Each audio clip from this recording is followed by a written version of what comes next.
ఇక భారత్ పట్ల ట్రంప్ తన వ్యతిరేక వైఖరిని మరోసారి చూపించినట్టుగానే అర్థమవుతోంది. ఎందుకంటే రష్యా నుంచి ఆయిల్ కొంటే 500% టారిఫ్లు విధించడానికి అమెరికా సెనెట్లో ఒక బిల్లును కూడా ట్రంప్ ప్రవేశపెడుతున్నట్టుగా సమాచారం. ఎందుకు ట్రంప్ ఇలా వ్యవహరిస్తూ ఉన్నారు, దాని ఎఫెక్ట్ భారత్ మీద ఏ రకంగా ఉంటుంది, అండ్ భారత్ ఈ టైంలో ఎలా ఎదుర్కోవాలి దాన్ని అంటే ఏం చెప్తారు? ఇప్పుడు లిండ్సే గ్రాహం అనే ఒక సెనెట్ సభ్యుడు సెనెట్లో ఒక బిల్లు ప్రవేశపెడుతున్నారు. ఆ బిల్లుకి అమెరికన్ ప్రెసిడెంట్ డొనాల్డ్ ట్రంప్ పూర్తిగా సపోర్ట్ చేస్తున్నారు. అంటే ఏంటి అర్థం ఏంటంటే ఈ సెనెట్లో ఈ బిల్లు పాస్ అయిపోతుంది. ఈ బిల్లు అర్థం ఏంటి, రష్యా నుంచి ఎవరైతే ఆయిల్ దిగుమతి, పెట్రోలియం గ్యాస్ దిగుమతి చేసుకుంటున్నారో వాళ్ళ మీద 500% టారిఫ్లు విధించడం. ఇది ఆ బిల్లు యొక్క సారాంశం. లిండ్సే గ్రాహం బిల్ అంటారు. దీనికి డొనాల్డ్ ట్రంప్ సపోర్ట్ చేస్తున్నాడు. ఎందుకు ఇది అంటే రష్యా ఉక్రెయిన్ యుద్ధం జరుగుతుంది. ఉక్రెయిన్కి అమెరికా సపోర్ట్ చేస్తుంది పూర్తిగా, చాలా వరకే నాటో దేశాలు. ఇప్పుడు రష్యా నుంచి ఆయిల్ దిగుమతి చేసుకుంటే దానివల్ల ఏమవుద్ది, రష్యా యొక్క ఆయిల్ వల్ల డబ్బులు వస్తాయి. ఆ డబ్బుల్ని యుద్ధానికి పెట్టుబడి పెడుతుంది. ఇది అమెరికా యొక్క భావం. ఇప్పుడు ఇండియా, చైనాలు రష్యా ఆయిల్ ఎగుమతిలో 70% దిగుమతి చేసుకునే దేశాలు చైనా, ఇండియాలు.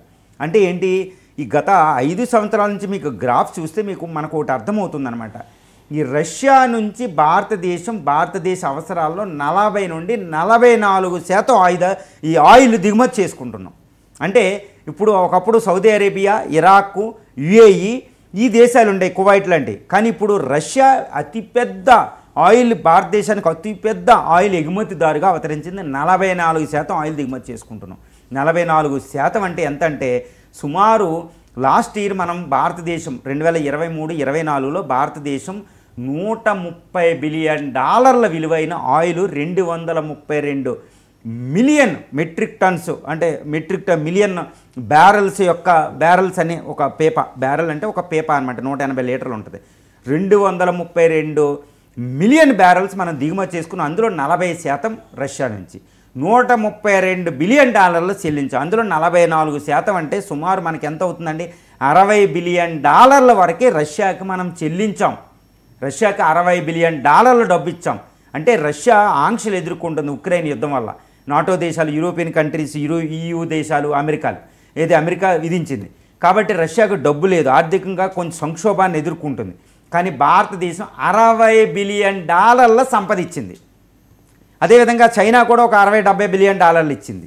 దాంట్లో ఏంటి, రెండు దేశాలు కలిసే రష్యా ఉక్రెయిన్ యుద్ధం చేస్తుంటే ఉక్రెయిన్ యుద్ధానికి మనం సహకరిస్తున్నామని అర్థం అనమాట. ఆ దేశాల భావం, అమెరికా భావం.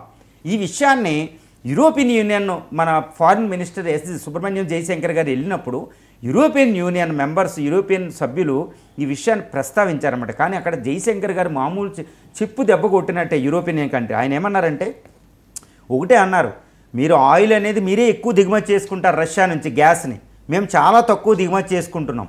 మేము చౌకైన ఆయిల్ దిగుమతి చేసుకుంటున్నాం రష్యా నుంచి. ఇది మీకు అనవసరం, none of the business for you. ఎందుకంటే ఇది మీకు అనవసరం. మా ఎకానమీ 1.4 బిలియన్ పాపులేషన్కి మేము పేదరికం తగ్గించుకుని ఎకనామిక్ గ్రోత్ రేట్ని వృద్ధి పదంలోకి వెళ్ళాలి. దీనికోసం మీరు చేసే యుద్ధాన్ని మేమేం సపోర్ట్ చేయాలి. మాకు ఆయిల్ ఎక్కడ దొరికితే అక్కడ నుంచి తెచ్చుకుంటున్నాం. రష్యా నుంచి మేము తెచ్చుకుంటున్నామని కుండ బద్దలు కొట్టి చెప్పారు. ప్రపంచంలో అన్ని రాజకీయ పరిణామాలన్నీ చాలా ఫాస్ట్ చేంజ్ అయినా ఈ రష్యా ఉక్రెయిన్ యుద్ధంలో ఎవరికి సపోర్ట్ చేయకపోయినా రష్యా నుంచి మనం కారు చౌకగా ఆయిల్ దిగుమతి చేసుకున్నాం. పుతిన్ మనకు బంపర్ ఆఫర్ ఇచ్చాడు. ఇప్పుడు చూడండి, $74 ఉంది ఒక ఆయిల్ ఒక బ్యారెల్ కాస్ట్ $74. కానీ ఈ $74 బదులు $150కి వెళ్ళింది అనుకోండి, $150 పెరిగింది. జర్మనీ లాంటివి సంక్షోభంలోకి వెళ్ళిపోయింది, జపాన్ లాంటివి దేశాలు. భారతదేశం ఈ రష్యా ఉక్రెయిన్ యుద్ధ వల్ల ప్రపంచమంతా ఆర్థిక సంక్షోభం ఎదుర్కొన్న భారతదేశం ఆర్థిక సంక్షోభాన్ని ఎదుర్కోలేదు. దీనికి కేవలం ఒక విషయం ఏంటంటే, రష్యా నుంచి మనకి పుతిన్ గారు మన కారు చౌకగా ఆయిల్ ఇచ్చారు, ఆయన అవసరమే. కానీ మనకు కూడా చాలా పెద్ద అవసరం. రష్యా ఆయిల్ అమ్ముకోవాలి ఎంత తక్కువకైనా, రూపాయికైనా ఇచ్చి. కానీ ఆ ఆయిల్ వల్ల మనం ద్రవ్యోల్బలాన్ని పెంచనివ్వలేదు. ఇండియాలో పెట్రోలియం రేట్లు పెరగనివ్వలేదు, ద్రవ్యోల్బలం పెరగలేదు. ఆర్థిక వృద్ధి పదాన్ని గమనంలో తీసుకెళ్ళాం. ప్రపంచంలో అత్యధిక వేగంగా అభివృద్ధి చెందుతున్న ఆర్థిక వ్యవస్థకి ఇండియా మెయింటైన్ అయింది. అక్కడ ఆర్థిక సంక్షోభం మనం అంటుకోలేదు. ప్రపంచంలో 100కి పైగా దేశాల్లో ఆర్థిక సంక్షోభాలు వచ్చినాయి. జపాన్లో ఆర్థిక సంక్షోభం వచ్చింది, రెసిషన్ వచ్చింది, జర్మనీలో రెసిషన్ వచ్చింది, బ్రిటన్లో రెసిషన్ వచ్చింది, ఫ్రాన్స్లో వచ్చింది. కానీ భారతదేశంలో రాలేదు. అంటే రష్యా నుంచి మనం కారు చౌకగా ఆయిల్ దిగుమతి చేసుకున్నాం. ఆ విధంగా ఇది ప్రపంచానికి కూడా ఎక్కువే. ఎందుకంటే ప్రపంచంలో రష్యా నుంచి మనం ఆయిల్ దిగుమతి చేసుకోలేదు అనుకోండి, వేరే దేశాల దగ్గరికి వెళ్ళాలి. వేరే దేశాల్లో డిమాండ్ ఎక్కువైపోతే ఆయిల్ రేట్లు $100 దాటేద్ది పేపర్ కాస్ట్. ఇది దాటైతే ప్రపంచంలో ఇంకా పెరిగిపోతుంది. మనం కారు చౌకగా రష్యా నుంచి తెచ్చుకోవడం వల్ల ప్రపంచంలో ఆయిల్ రేటు కూడా స్థిరీకరణ కొనసాగిందనమాట. అది ప్రపంచానికి ఉపయోగమే, భారతదేశానికి ఉపయోగం. కానీ అమెరికా దృష్టి ఏమంటుందంటే, మీరు $60 బిలియన్, అక్కడ చైనా 50 నుంచి 70 బిలియన్ రష్యాకి పుతిన్కి ఇవ్వడం వల్ల ఆయన యుద్ధం చేయగలిగాడు. కాబట్టి మీరు రష్యా నుంచి ఆయిల్ కొంటే మాత్రం ఆంక్షలు విధిస్తామని అమెరికా ఉంది. ఇది ఇక్కడ వరకే ఒకటండి అధ్యాయం. కానీ ఇప్పుడు రెండోది, ఇండియా మానేస్తుందా? ఇంపాసిబుల్. ఇండియా ఎట్టి పరిస్థితుల్లో ట్రంప్ కాదు కదా, ప్రపంచంలో ఏ శక్తి అడ్డుపడినా రష్యా నుంచి కారు చౌక ఆయిల్ తెచ్చుకుంటుంది. ఎందుకంటే మనకేం పని? రష్యా నుంచి ఆయిల్ ఎందుకు కొనకూడదు? European countries కొంటున్నాయి. మన జయశంకర్ గారు జర్మనీ కొంటుంది. జర్మనీ అన్ని దేశాలు, ఉక్రెయిన్కి సపోర్ట్ చేసే నాటో దేశాలు అన్నీ కూడా అక్కడ రష్యా మీద ఆధారపడి ఉన్నాయి, గ్యాస్కి, పైప్ లైన్లు, వీటన్నిటికి. సో అవి తెచ్చుకుంటున్నాయి. మనకెందుకు? సో మాకు 1.4 బిలియన్ పాపులేషన్, పేదరికాన్ని తగ్గించాలి, మేము వృద్ధి పదాన్ని ఎందుకు త్యాగం చేయాలి? ఇది భారతదేశం మాట్లాడేది. ట్రంప్ 500 కాదు కదా, 1000 రెట్లు టారిఫ్లు వేసిన ఇండియా తగ్గదు. ఈ విషయంలో కుండ బద్దలు కొట్టినట్టు చెప్పేసాం. రష్యా మనకి ఇంపార్టెంట్, మన ఆయిల్ మనకి ఇంపార్టెంట్, మన వృద్ధి పదం మనకి ఇంపార్టెంట్, మన ఆర్థిక వ్యవస్థ మనకి ఇంపార్టెంట్. మరి అమెరికా ముందుకు వెళ్ళిపోద్దా? ఇండియా తిరగబడి నువ్వు ఇష్టం వచ్చింది చేసుకో బిల్లు అంటే ఇండియా ముందు అమెరికా వెళ్ళిపోద్దా అంటే వెళ్ళదు, ఎట్టి పరిస్థితుల్లో వెళ్ళదండి. దానికి ఒక ఉదాహరణ చెప్తాను. ఇండియా రష్యా నుంచి మనం S-400 మిస్సైల్స్ దిగుమతి చేసుకున్నాం. S-400 ఆపరేషన్ సింధూర్లో ఎంత కీలక పాత్ర పోషించిందో మీకు తెలుసు. సుదర్శన్ చక్ర అంటూ S-400. ఈ S-400 మనం దిగుమతి చేసుకుంటే అమెరికా కూడా అప్పుడు కూడా ఒక కాట్సా అని ఒక పెద్ద ఇలాగే బిల్ తయారు చేసింది. కాట్సా అదేంటంటే సివియర్ మెజర్స్ అడ్వర్సరీస్ అని ఒక పెద్ద మెజర్ చేసి ఎవరైనా S-400 మిసైల్ తెచ్చుకుంటే వాళ్ళ మీద టారిఫ్స్ అని అప్పుడు కూడా ఆంక్షలన్నీ ఒకటి పెట్టింది. అప్పుడు కూడా పెట్టిందండి ఇది. కానీ ఇండియా నువ్వు పోతే పోరా అని మిసైల్ దిగుమతి చేసుకున్నాం. అప్పుడున్న ప్రెసిడెంట్ జో బిడెన్ ఇండియాని పక్కన పెట్టాడు. టర్కీ మీదైనా ఆంక్షలు వేశాడు, కానీ నాటో దేశం మీద, ఇండియా మీద మాత్రం ఆంక్షలు వేసుకోలేదు. మన ఇండియా పట్టించుకోలేదు. ఇప్పుడు కూడా అంతే. రష్యా నుంచి వాడు వేసుకున్న బిల్లు పాస్ చేసుకున్న అమెరికా అనేది మనకి కన్సెషన్ ఇవ్వాల్సిందే, మన జోలికి రావడానికి వీల్లేదు. ఎందుకు అంటే నాట్ బై లవ్ అండి, ప్రేమ ఎక్కువై కాదు అమెరికాకి ఇండియా మీద. ఎందుకంటే ఇండియా అనేది చాలా అవసరం. ఇప్పుడు ప్రైమ్ మినిస్టర్ బ్రిక్స్కి వెళ్ళారు, అక్కడ బ్రిక్స్ కరెన్సీ ఎక్కువ చేశారనుకోండి డాలర్ పతనం అయిపోద్ది. ఇండియా అనేది చాలా పెద్ద మార్కెట్, దాని అమెరికా పెట్టుబడులకి, అమెరికా ట్రేడ్కి. అక్కడ చైనాకి రిప్లేస్ చేయాలి. ఇప్పుడు ఇండియా సప్లై చైన్కి చాలా ముఖ్యమైనది, ఫాస్టెస్ట్ గ్రోయింగ్ ఎకానమీ, మధ్యతరగతి మార్కెట్ ఎక్కువ, ఎంతో టెక్నాలజీ. ఇండియాలో, అమెరికాలో కూడా మన వాళ్ళు సుమారు ఒక 50 లక్షల దాకా పాపులేషన్ ఉంటారు. వాళ్ళు చాలా కీలకమైన పాత్రలు ఉన్నారు, లాబింగ్ చేస్తారు. సో ఇండియా అనేది చాలా చాలా ముఖ్యం భారతదేశానికి, ఇది అమెరికాకి. కాబట్టి భారతదేశాన్ని పక్కన పెట్టి ఇష్టం వచ్చినట్టు ట్రంప్ కూడా ఫైట్ చేయడానికి ఉండదు.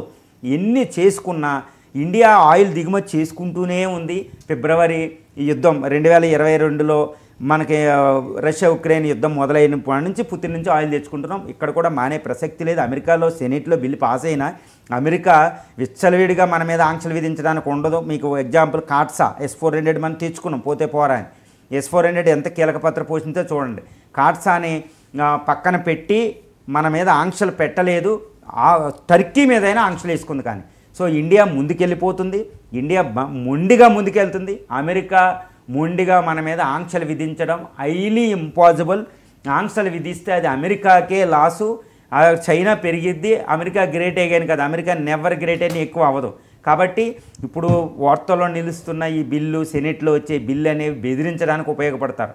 కానీ భారతదేశానికి నిజంగా పనిష్మెంట్ ఇవ్వడానికి వస్తే మాత్రం పనిష్మెంట్ అనేది హైలీ ఇంపాసిబుల్ అండి. ఇంకోటి, భారత అమెరికాల మధ్య కూడా ట్రేడ్ డీల్ ఒకటి కుదరబోతుంది. అక్కడ బిల్లు ప్రవేశపెడుతూనే పక్కన ట్రంప్ కూడా ట్రేడ్ డీల్ ఎట్టి పరిస్థితులు జూలై 8వ తారీఖు 9వ తారీఖు వస్తుందని చెప్తున్న ట్రంపే. కాబట్టి ఈ ట్రేడ్ డీల్ని ఇది ఎఫెక్ట్ చేయలేదు. కాకపోతే బేరసారాలు ఆడడానికి అమెరికా తీసుకొస్తుంది అంతే. దానివల్ల మనకు వచ్చే నష్టం లేదు. అమెరికాని మనం పట్టించుకోం. రష్యా చౌకైన ఆయిల్, ప్రపంచంలో అత్యంత చౌకగా మనకి 40% మన దిగుమతుల్లో 40% రష్యా నుంచి తెచ్చుకుంటున్నాం. మనం బీపీసీఎల్ అని, హెచ్పిసిఎల్ అని, తర్వాత రిలయన్స్ అని, పబ్లిక్ సెక్టర్ కంపెనీస్ అన్నీ ఈరోజు ఆయిల్, నయార్ అని ఇవన్నీ ఆయిల్ తెచ్చుకుంటున్నాం. ఈ ఆయిల్ రష్యా నుంచి తెచ్చుకుంటాం కాదు, రష్యా నుంచి మనం పెద్ద పెద్ద పైప్ లైన్లు వేయబోతున్నాం, గ్యాస్ పైప్ లైన్లు వేయబోతున్నాం. ఎందుకంటే ఎనర్జీ సెక్యూరిటీ, మనకి ఎనర్జీ ఈరోజు పెట్రోల్ బంకులో పెట్రోల్ లేకపోతే భారతదేశ పరిస్థితి మనకు తెలుసు, బండిలో పెట్రోల్. అలాగే భారత ఆర్థిక వ్యవస్థ గ్రోత్ అనే దానికి ప్రధానమైన మూలం పెట్రోలియం. ఈ పెట్రోలియం $100 బదులు ఎవడో $74కి ఇస్తే మనం అక్కడి నుంచే తెచ్చుకుంటాం. ఈ ఆర్థిక వ్యవస్థని కాదనడానికి అమెరికా హక్కు లేదు. సో అమెరికా ఇండియాని శిక్షించేంత శక్తి ఈ విషయంలో అమెరికాకి లేదు. ఇది దృఢంగా మనం చెప్పొచ్చండి. ఇండియా కూడా మనం పట్టించుకోం. 3 సంవత్సరాల నుంచి అదే కార్సా S-400 మీకు ద బెస్ట్ ఎగ్జాంపుల్. రైట్ అండి, థ్యాంక్ యూ సో మచ్ అండి. చాలా జియో పొలిటికల్ ఇష్యూస్కి సంబంధించి చాలా డీటెయిల్డ్గా విశ్లేషణ అందించారు.